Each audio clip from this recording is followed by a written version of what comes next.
It's been 11 years. 11 years.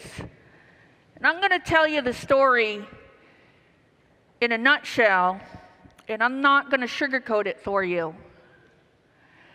In 2007, on June 10th, I was brutally attacked by my ex-husband. He broke into my home where me and my kids lived. At the time, my daughters were 12 and 14 years old.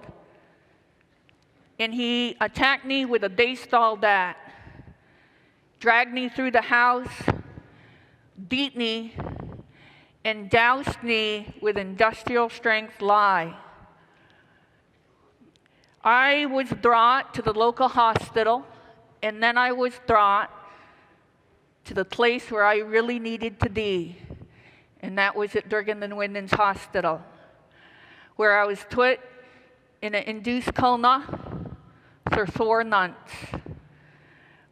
When I was in a coma, I had a dream. And my dream was that life was a choice. So when I woke up from my coma, I had a very different attitude than a lot of people that are involved in these kind of domestic violence situations. I had not been an abused woman prior to that night. And there was a blessing in that. One was the blessing I didn't see it coming. And 2 was the blessing I carried no shame. I carried no shame of what happened. I did not ever take responsibility for his actions. But I had to take responsibility for me making a choice on some level to stay here.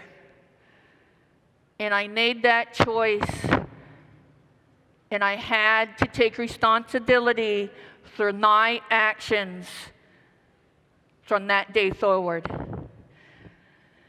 That I was given what I needed to move forward. I had the fire in my belly, like a lot of you already do, to do something, to be something that nobody ever seen.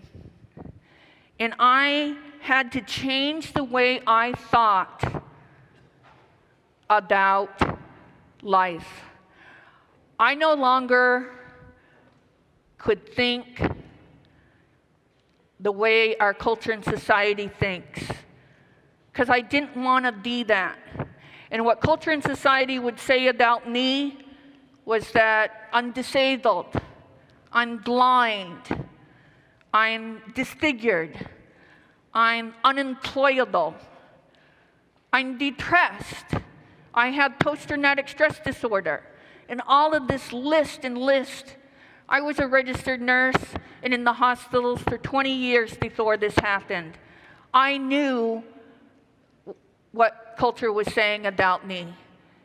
And I had to think differently. I could not buy into that transplant. And it wasn't easy. I cried every day, multiple times a day for the first 2 years. But it's what I had to do to go where I had to go. I never lost hope.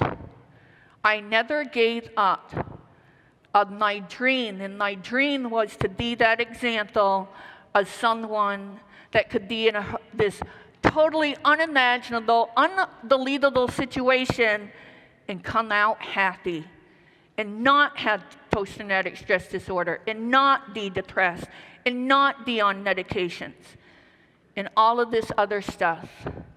I had no idea how it was going to work out. I didn't know how to do it. I just started coming up with my own philosophy of what I felt happens to us. The reason I'm here as a person.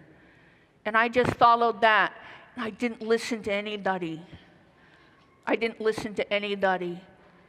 And I just went on my way, one step at a time.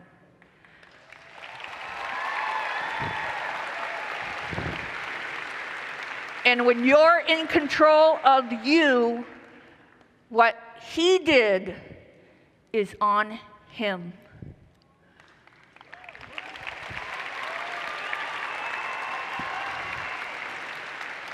And along with many of the challenges and many of the adventures I'd been on, I was also blessed to find true forgiveness. This was not the man I married. This was not the man I knew. And the pain he caused me was temporary. The pain he caused himself ended his life 10 years later in prison. He just died in December 2017. At a very miserable end. A lot more pain and a lot more misery than me. I have a life. I have a great life. I have adventure. I get to do things like this.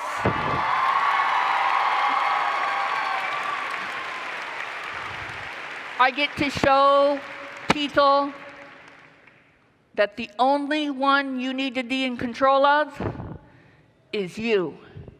You live your life from the inside out.